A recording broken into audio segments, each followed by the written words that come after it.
அன்பு நேயர்களுக்கு கனிவான வணக்கம். பரபரப்பான சூழ்நிலையில் அதிமுகவின் மாவட்ட செயலாளர்கள் கூட்டம்.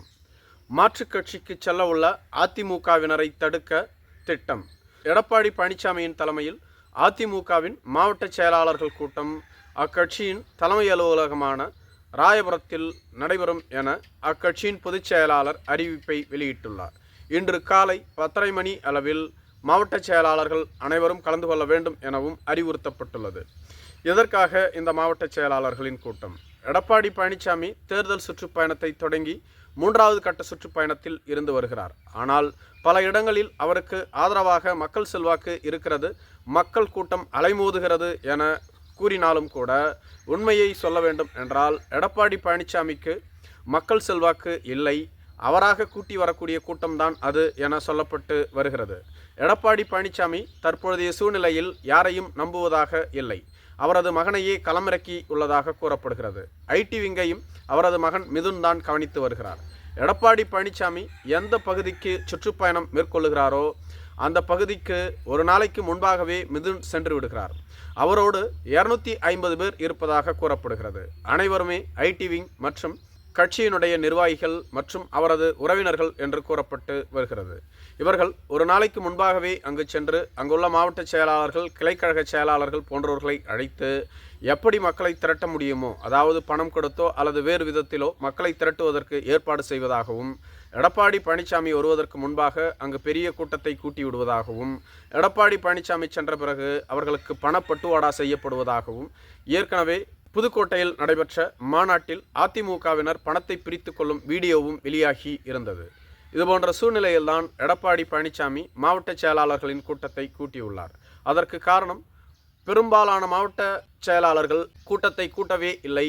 மேலும் பல அதிமுகவின் முக்கிய தலைவர்கள் வேறு கட்சிக்கு செல்லக்கூடிய திட்டத்தில் இருந்து வருவதாகவும், அடிப்படை கட்டமைப்பு வலுப்படுத்தவில்லை என்ற கோபம் எடப்பாடி பழனிசாமிக்கு இருப்பதாகவும் கூறப்படுகிறது. ஒரு சில மாவட்ட செயலாளர்கள் மட்டுமே பணத்தை செலவழித்து எடப்பாடி பழனிசாமி வரக்கூடிய பகுதிகளுக்கு மக்களை அழைத்து வருகிறார்கள். பல மாவட்ட செயலாளர்கள் கண்டுகொள்வதே இல்லை என்ற ஒரு குற்றச்சாட்டு கூறப்பட்டு வருகிறது. காரணம், இந்த தேர்தலில் நாம் வெற்றி பெற மாட்டோம் என்ற எண்ணம் அவர்களுக்கு இருப்பதாக கூறப்படுகிறது.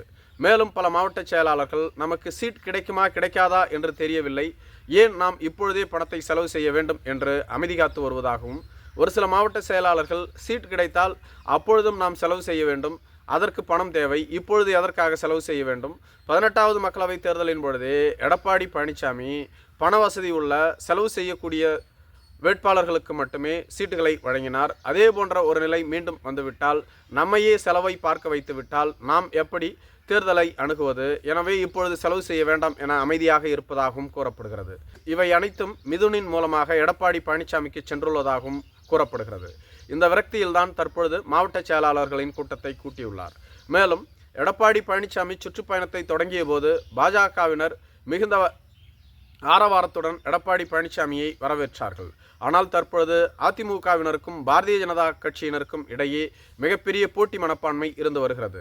எடப்பாடி பழனிசாமி தானே முதலமைச்சர், கூட்டணியில் பங்கு கிடையாது, ஆட்சி அதிகாரத்தில் பங்கு கிடையாது, நாங்கள் என்ன ஏமாளிகளா, கூட்டணி என்றால் கூட்டணி, இல்லை என்றால் வெளியேறுங்கள், ஆட்சி அதிகாரத்தில் பங்களிக்க மாட்டோம், அதிமுக தலைமையில் தனித்து ஆட்சி அமைப்போம், அதிமுக தனி பெரும்பான்மையோடு வெற்றி பெறும் என தொடர்ந்து கூறி வருகிறார். ஆனால் நயினார் நாகேந்திரன், அண்ணாமலை மற்றும் பாஜகவின் முக்கிய தலைவர்களோ கூட்டணி ஆட்சி மட்டுமே, தேர்தல் முடிந்த பின்பு வெற்றி பெற்ற பின்பு எந்தெந்த கட்சிகளுக்கு எத்தனை சட்டமன்ற உறுப்பினர்கள் இருக்கிறார்களோ அதன் அடிப்படையில் அமைச்சரவையில் அதிகாரத்தை அளிக்க வேண்டும், மேலும் முதலமைச்சர் வேட்பாளரையே தேர்தல் முடிந்த பின்புதான் அறிவிக்க வேண்டும் என டிடிவி தினகரன் போன்றவர்கள் தொடர்ந்து வலியுறுத்தி வருகிறார்கள். இதனால் டிடிவி தினகரனையே எங்கள் கூட்டணியில் இல்லை என எடப்பாடி பழனிசாமி கூறி வருகிறார். இதனால் பாஜகவினரும் மிகுந்த அதிருப்தியில் இருந்து வருவதாக கூறப்படுகிறது.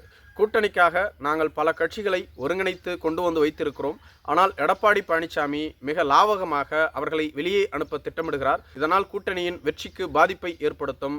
எடப்பாடி பழனிசாமி இதுபோன்று பேசுவதை நிறுத்த வேண்டும் என கூறி வருகிறார்கள்.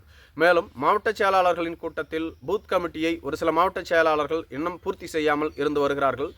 ஒவ்வொரு பகுதிக்கும் எடப்பாடி பழனிசாமி சுற்றுப்பயணத்தை மேற்கொள்ளும் பொழுது மாவட்ட செயலாளர்கள் அதை ஒருங்கிணைத்து செயல்படுத்த வேண்டும். மேலும் அடிப்படை கட்டமைப்பை உறுதி செய்ய வேண்டும், தொண்டர்களை அதிக அளவிற்கு இணைக்க வேண்டும் என பல்வேறு அறிவுறுத்தல்கள் மேற்கொள்ளப்பட உள்ளதாகவும், மேலும் மாற்றுக் கட்சிக்கு செல்லக்கூடிய திட்டத்தில் இருக்கக்கூடிய விஐபிகளை சமாதானம் செய்ய வேண்டும் என முக்கியமாக அறிவுறுத்தப்பட உள்ளதாகவும் கூறப்படுகிறது. நன்றி.